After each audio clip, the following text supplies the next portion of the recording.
Evangelho de Jesus Cristo, segundo escreveu São João, capítulo 4, a partir do versículo de número 46, do 46 ao 54. Vamos ler o texto que diz assim: Então Jesus voltou mais uma vez a Caná da Galileia, onde transformara água em vinho. E ali havia um oficial do rei, cujo filho estava doente em Cafarnaum.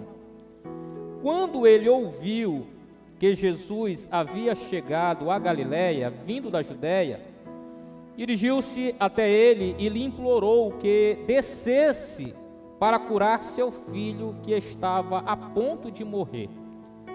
E Jesus lhe disse: a menos que vejais os sinais e maravilhas, nunca crereis.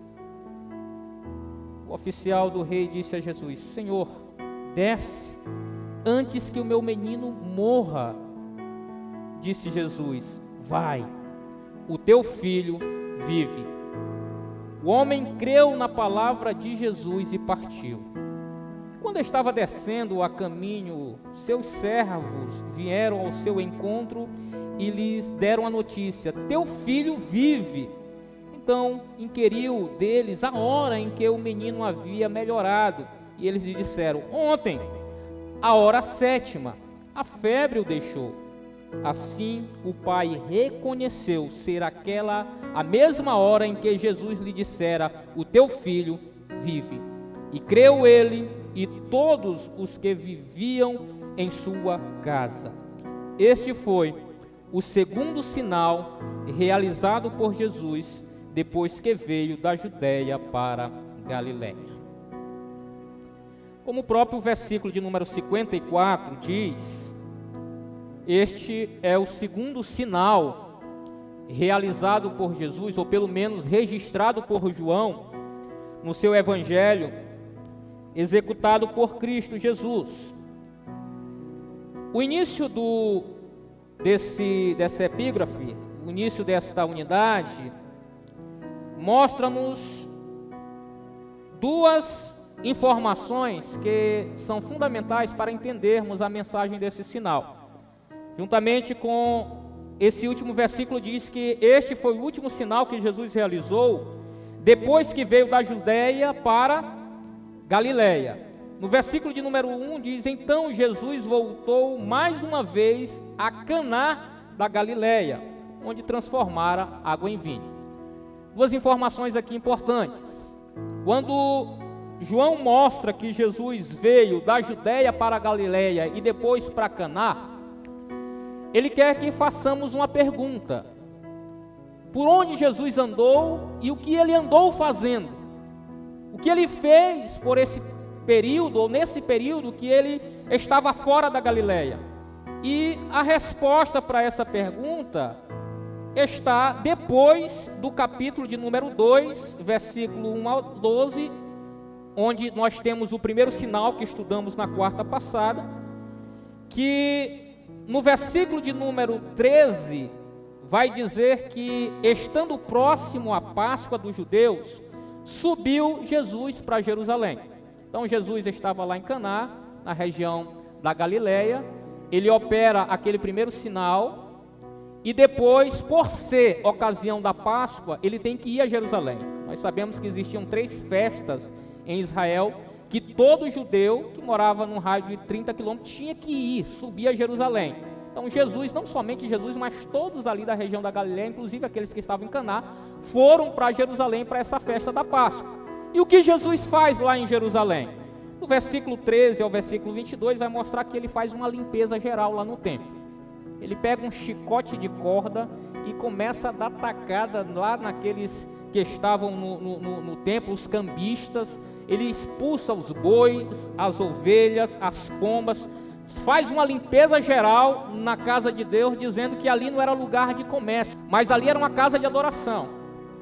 Jesus faz isso não com um impulso humano, natural, mas o versículo de número 17, a parte C, diz que ele faz isso por causa do zelo que ele tinha pela obra de Deus, pela causa de Deus que o consumia.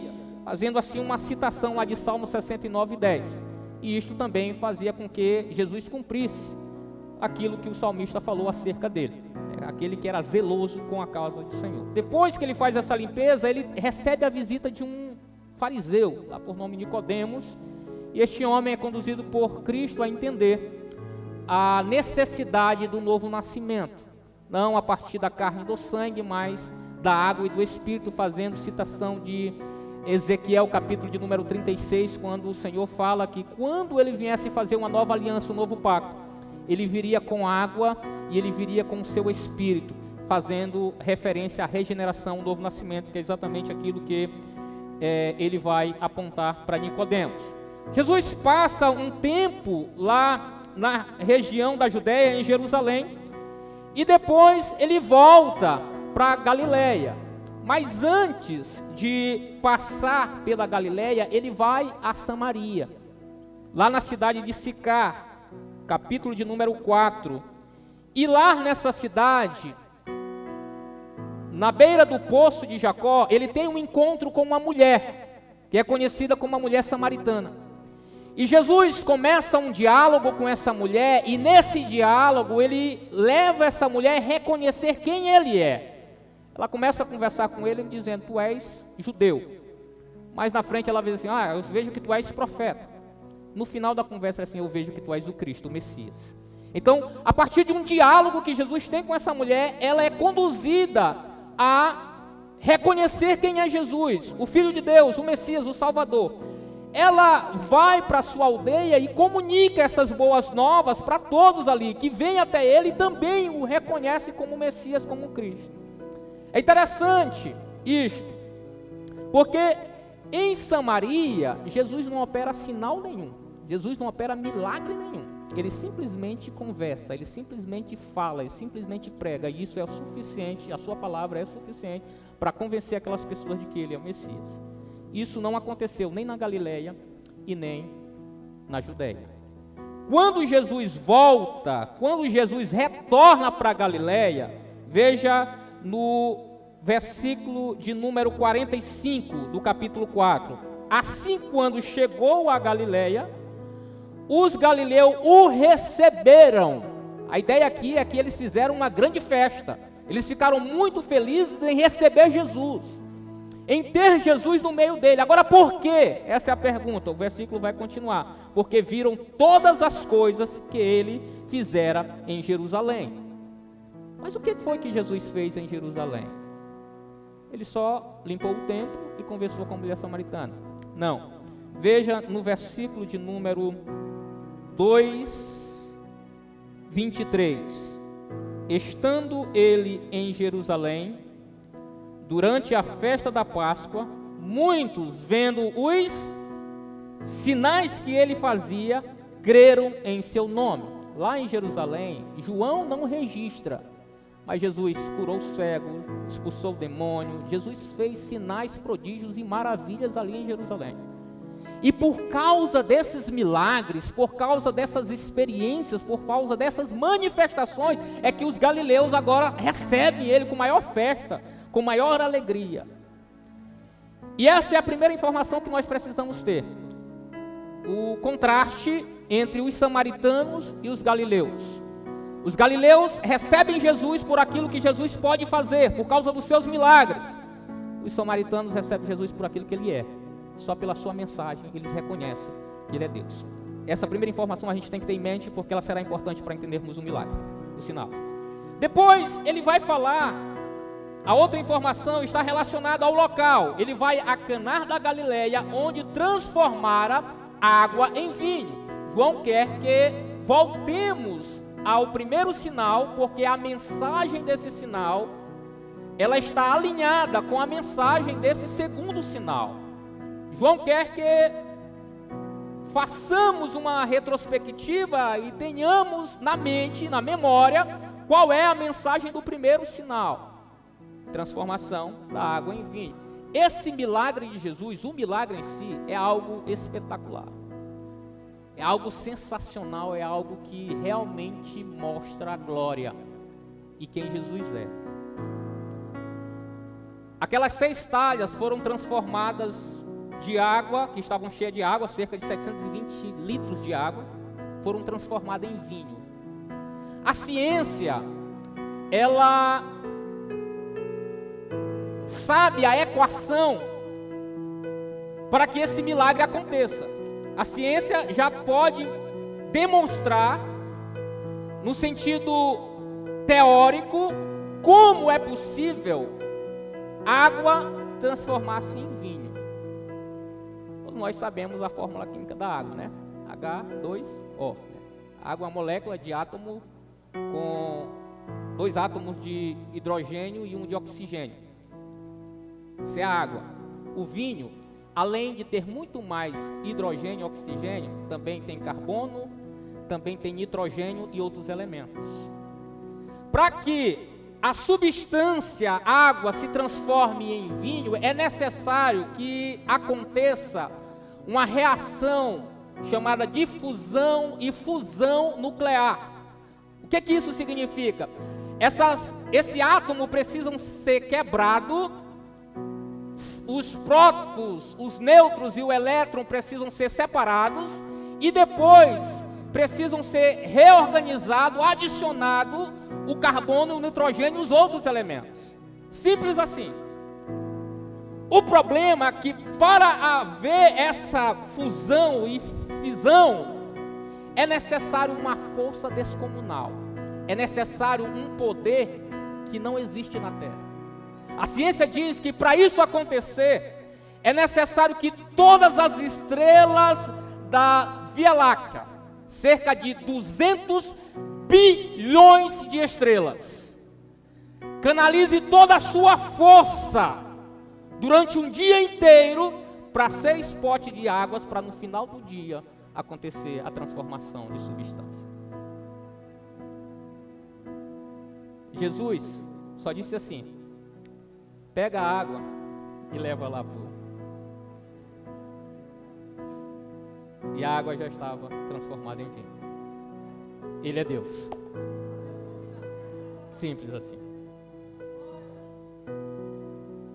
O homem não tem condição de mudar a substância. O homem não tem condição de mudar a sua própria natureza. Somente Jesus, através da sua palavra, tem poder de transformar a essência do homem, transformar o homem de dentro para fora. Somente Jesus, a partir da sua palavra, tem poder de gerar o novo nascimento no homem. Essa é a mensagem do primeiro sinal. E essa mensagem é importante para interpretarmos o segundo sinal. Então, quais são as duas mensagens? Os samaritanos creram em Jesus a partir da sua palavra. Os galileus queriam sinais, milagres, experiências para crer nele. A segunda, somente a palavra de Jesus é que pode gerar a mudança que precisamos. Municiados dessas informações, o texto continua dizendo que ali, lá em Caná, tinha um oficial do rei, versículo de número 46 em diante, cujo filho estava doente lá em Cafarnaum, uma cidade que ficava a 30 quilômetros de Caná. Quando ele ouviu que Jesus havia chegado na Galileia, vindo da Judéia, dirigiu-se até ele e lhe implorou que descesse para curar seu filho que estava a ponto de morrer. Versículo 48 é o versículo chave, que vai estar alinhado com aquilo que eu acabei de falar para vocês. Jesus lhe disse: a menos que vejais os sinais e maravilhas, nunca crereis. Perceba que os verbos estão todos no plural. Jesus não está falando para o homem, ele está falando para aquela multidão que o recebeu com pompas, com festas, porque ele era o curandeiro do momento, aquele que era daquela região que estava em proeminência lá na Palestina. Aí ele vai dizer: vocês precisam ver milagres o tempo inteiro para crer em mim. É isso que Jesus está dizendo. Contrariando isto, aquele oficial, versículo 49, vai até Jesus e disse: Senhor, desce antes que o meu filho morra. Versículo 50, Jesus disse: vai, teu filho vive. Jesus dá uma ordem, uma palavra de comando, e olha o que acontece: o homem creu na palavra e partiu. Jesus fala, Jesus dá um comando e o homem simplesmente crê na palavra de Jesus e vai, acredita na palavra. E olha o resultado disso, versículo 51. Quando ele estava no caminho para a sua casa, os seus servos vieram e deram a notícia: teu filho vive. Então ele pergunta: que horas isso aconteceu? E o servo diz assim: foi ontem, a hora 7, ou seja, a 1h da tarde. Então aquele homem concluiu e encaixou as coisas. Foi exatamente esse mesmo momento que Jesus disse: o teu filho vive. E eles creram no Senhor com toda a sua casa. Queridos, Jesus, ele vai confrontar aqueles galileus, porque eles estavam atrás de sinais para crer nele. E Jesus mostra que esta fé, que é produto daquilo que está relacionado no que ele pode fazer, esta fé que é produto de simplesmente experiências, ela não é capaz de conduzir a pessoa à salvação e muito menos a viver os desafios do discipulado, daquele que é discípulo de Jesus. Aqueles que vivem simplesmente orientados, impulsionados a partir daquilo que é místico, daquilo que é sobrenatural. Essas pessoas, elas não terão uma fé sólida, que dará capacidade para enfrentar tudo aquilo que é necessário para realmente sermos um discípulo de Jesus.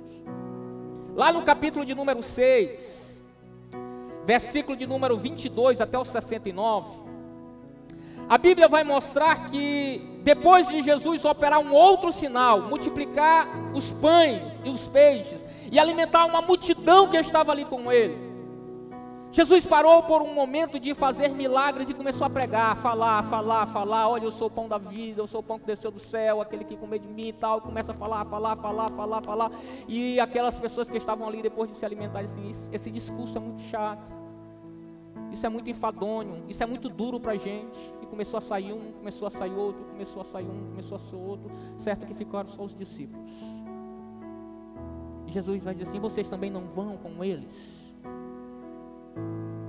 Vocês também não vão me abandonar? E Pedro vai dizer assim: para onde nós iremos, se só tu tens a palavra de vida, a palavra que transforma, a palavra que gera vida.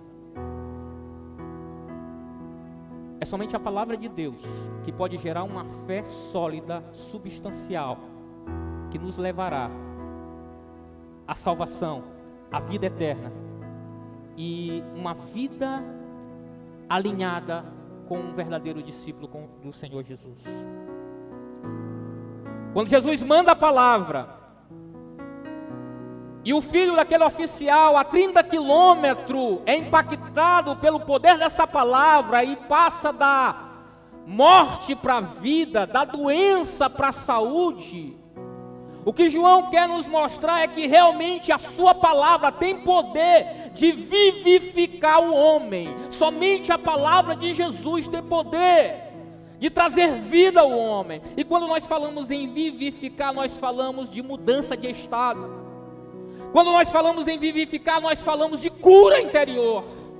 Quando nós falamos de vivificar, nós estamos falando de mudança da morte para a vida. Quando nós falamos de vivificar, nós estamos falando de um estado de negritude, de escuridão, para um estado de luz, de vida, que esta é a proposta de João.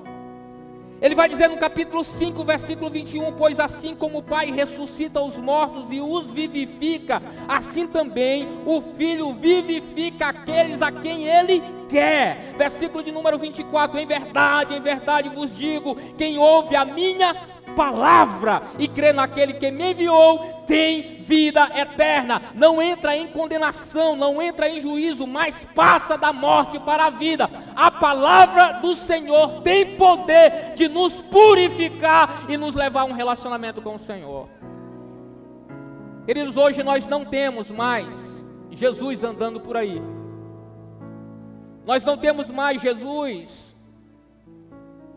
para dizer, olha, Jesus está lá em São Paulo, vamos lá ouvir a sua palavra, vamos lá correr atrás dele para ouvir a sua palavra. Não, Jesus está hoje na África, vamos para a África para receber a palavra do Senhor, o comando do Senhor.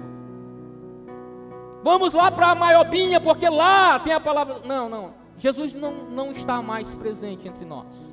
Porém, Jesus deixou a sua vontade, a sua palavra revelada nas Escrituras. Jesus deixou a sua palavra para nós, aqui na Bíblia Sagrada. Aqui está a verbalização do próprio Cristo. Aqui está a vontade revelada de Deus. Somente esta palavra pode vivificar o homem. Somente esta palavra pode transformar o homem. Somente essa palavra pode dar saúde ao homem. Somente essa palavra pode levar o homem a um relacionamento correto e concreto com o Senhor. A palavra está no nosso meio. E nós até sabemos disso. Conceitualmente nós sabemos, todos nós que estamos aqui sabemos que esta é a palavra de Deus. Sabemos que esta é a palavra que pode gerar vida às nossas vidas. Porém, infelizmente, as nossas ações, elas negam o conceito. Infelizmente, as nossas ações mostram que nós não acreditamos de fato que esta é a palavra de Deus. Ou pelo menos nós não temos fé suficiente na suficiência das Escrituras. A prova disso é que nós parecemos muito mais com os galileus do que os samaritanos. Nós gostamos mais dos milagres. Nós gostamos mais daquilo que é místico. Nós gostamos mais dos arrepios. Nós gostamos mais daqueles que vêm para vocês assim, é isso que eu te digo. Daqueles que dizem assim, olha, eu senti no meu coração, eu tive uma experiência que o Senhor falou para eu falar para você. Nós gostamos mais disto. Infelizmente, quando o nosso coração está inclinado para esta área, mais do que a própria palavra de Deus, quando o nosso coração está mais inclinado para aquilo que é místico, aquilo que é mais voltado para as experiências elas se transformam no comando da nossa vida e não a palavra. E o resultado disso tudo é que temos uma igreja cheia de pessoas igual ao filho daquele oficial, doentes. Porque essa fé, vinda da experiência, ela não pode gerar vida a você, ela não pode gerar transformação em você. Essa fé que vem da experiência, ela não pode curar você. Somente a palavra de Deus pode gerar cura em você.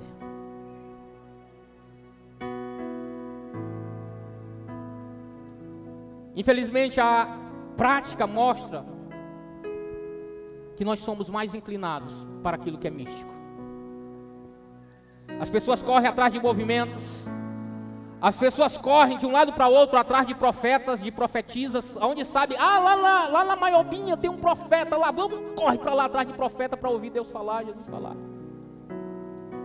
As pessoas correm atrás de vigílias e de movimentos onde se toca aquele forró, aquela zoada para emocionar e as pessoas entrar no retreté, no rodopio e sente aqueles mover, aquele negócio todo e diz assim, aqui sim tem a presença de Deus, como é bom sentir a presença do Senhor.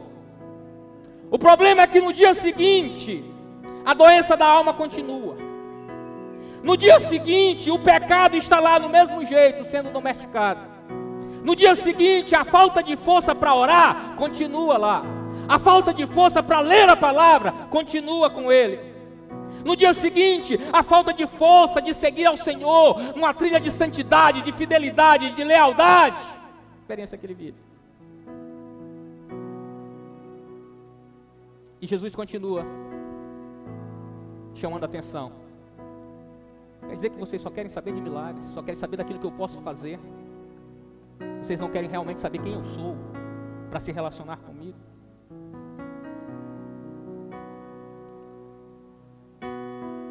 Seja sincero nesse momento, queridos. A palavra é suficiente ou precisa de algo mais? A palavra de Deus é suficiente para você ou precisa de algo mais? Precisa ter um arrepiozinho? Precisa sentir o friozinho na espinha? É preciso ter uma voz impostada dizendo: o Senhor manda te dizer nesta noite assim, minha serva, meu servo. Essa resposta dela não é dada só com palavras. Não são as suas palavras que vão responder, mas a tua atitude. Quanto tempo você passa diante dessa palavra?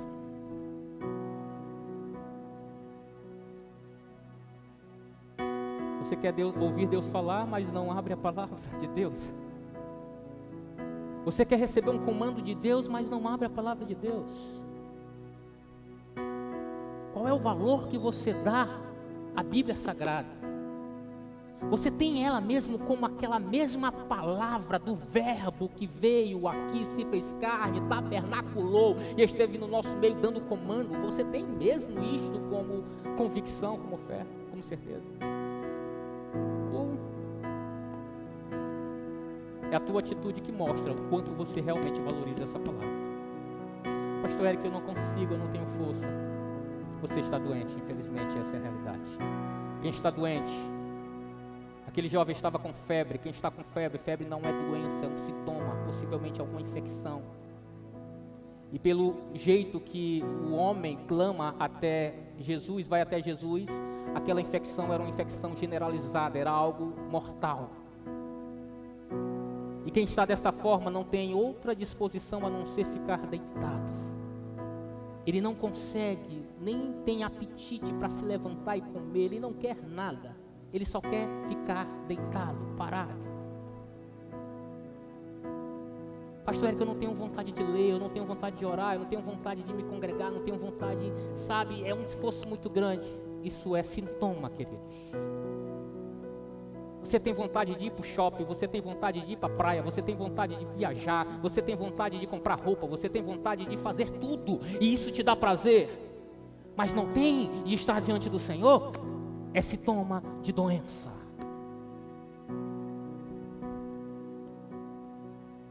Pastor Eric, mas eu fui ali e senti a presença de Deus. Não importa, se é que foi mesmo a presença de Deus.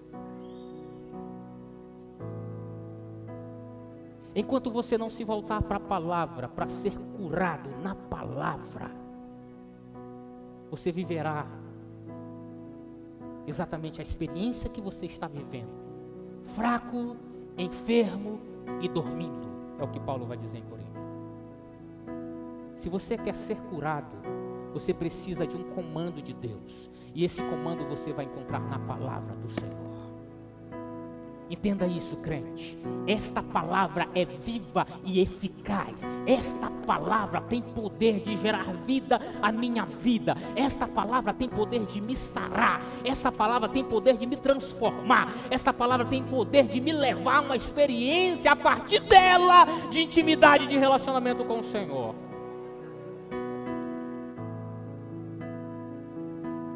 Eu não nego as experiências. Elas existem. Mas não é a experiência que vai me levar a Jesus, ou a palavra. É a palavra que deve me conduzir à experiência.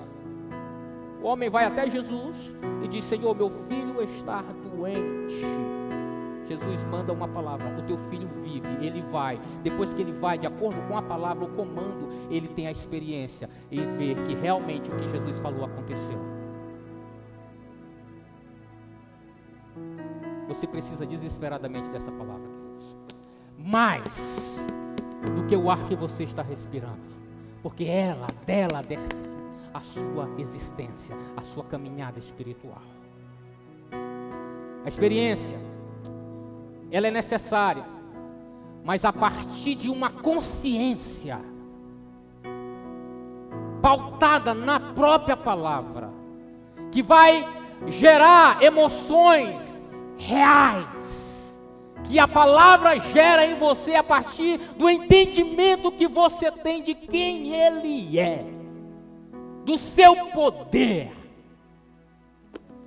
As experiências, as sensações acontecerão, afinal de contas nós não somos robôs.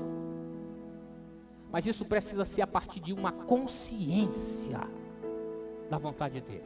Isso você precisa ir para a palavra. Nós temos o exemplo, exatamente, de alguém que tem essa fé, de alguém que tem essa crença correta, antagônica à fé mística dos galileus. Aquele oficial, versículo de número 50, disse Jesus: vai, o teu filho vive. Aquele homem creu na palavra de Jesus e partiu. A fé na palavra, a fé que gera o milagre, a fé que gera a transformação, a mudança, é uma fé que está apoiada totalmente na palavra de Deus, mesmo sem ter nenhuma evidência para crer nela.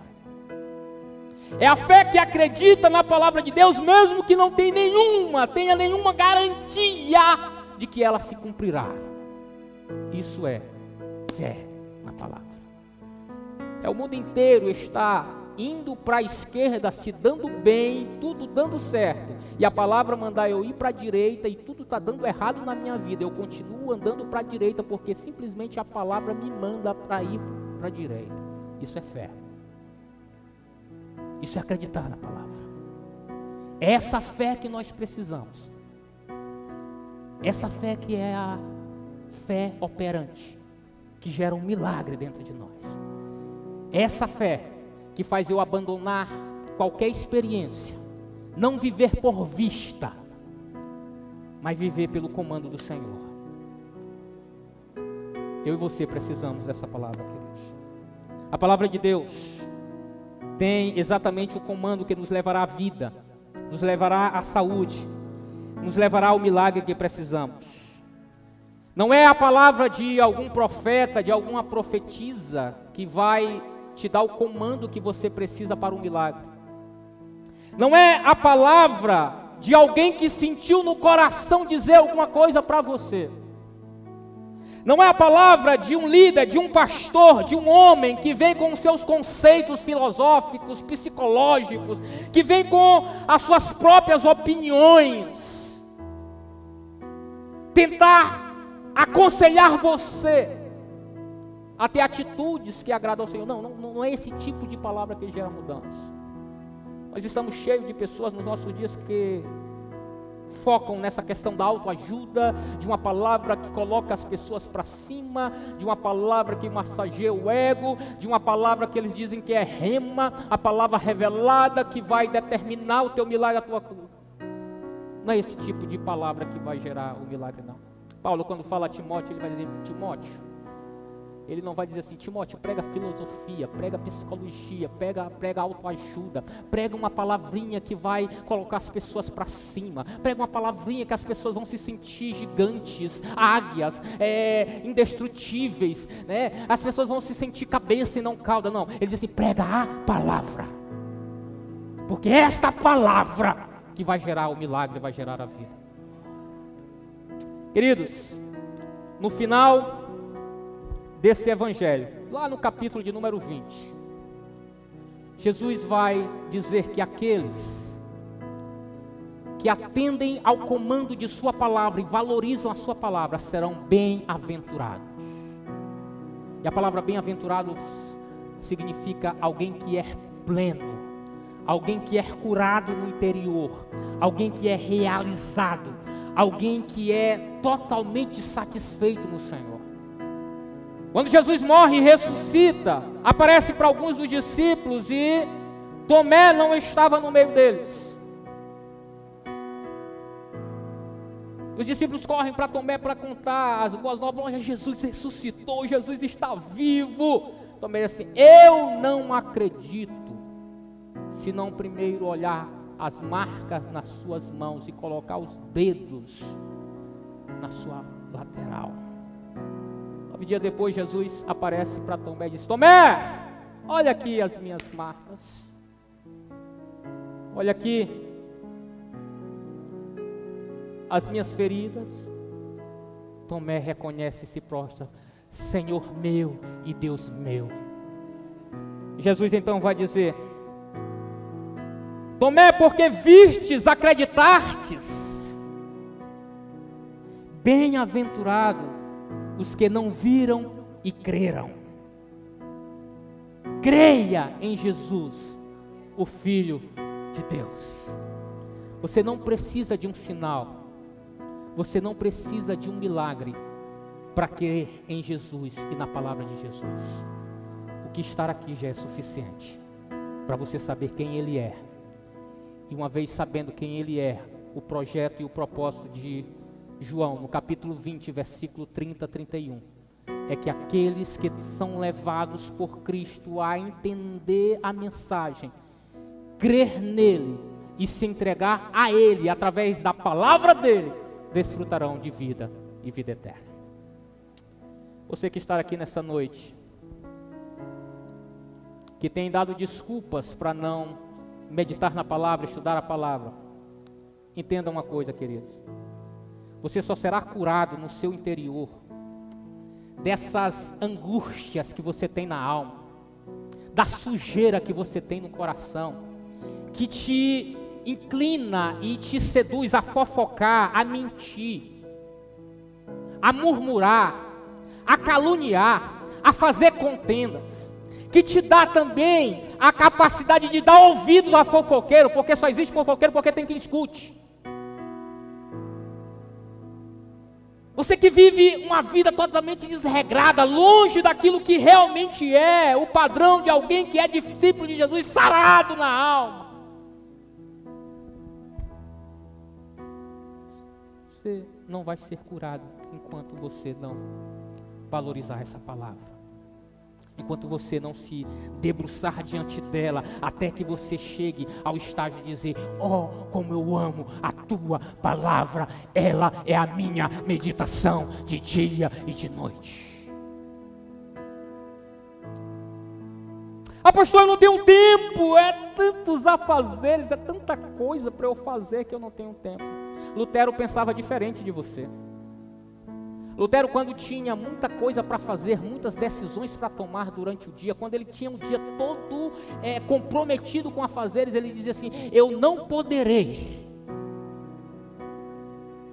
eu não irei de forma alguma iniciar qualquer coisa nesse dia antes que eu dedique pelo menos 3 horas a estar na presença de Deus e saber qual é o comando de Deus. Quanto mais coisa eu tenho para fazer, mais eu preciso saber qual é o comando do Senhor para mim. Quanto mais você tem afazeres a fazer, mais você precisa da graça de Deus, mais você precisa da presença de Deus e mais você precisa do comando de Deus para que você faça para a glória dele. E aí, crente? Qual tem sido o tempo que você tem investido diante de Deus? Saia daqui nessa noite, crente, se você está enfermo, sabendo que Jesus tem a cura para você, a cura espiritual. Saia daqui nessa noite sabendo que Jesus pode transformar o teu interior. Jesus tem palavra de vida eterna para mudar você. Você que está fraco, você que está cansado, você que está sobrecarregado. A palavra de ordem é: vinde a mim todos vós que estáis cansados, sobrecarregados dos vossos pecados, e eu vos aliviarei. Tomai sobre vós o meu jugo e aprendei de mim, que sou manso e humilde de coração, porque o meu jugo é suave, o meu fardo é leve, e encontrareis descanso para as vossas almas. Você precisa de Jesus, querido. E comece a orar a partir de agora: Senhor, muda o meu quadro. A tua palavra diz que o Senhor pode mudar, e eu quero ter essa experiência a partir da tua palavra. Mude esse quadro na minha vida, para que eu realmente experimente o teu poder, seja transformado e seja conduzido a uma fé que me levará a acreditar na tua palavra e viver a tua palavra, ser um discípulo teu nesta terra, sendo sal, sendo luz.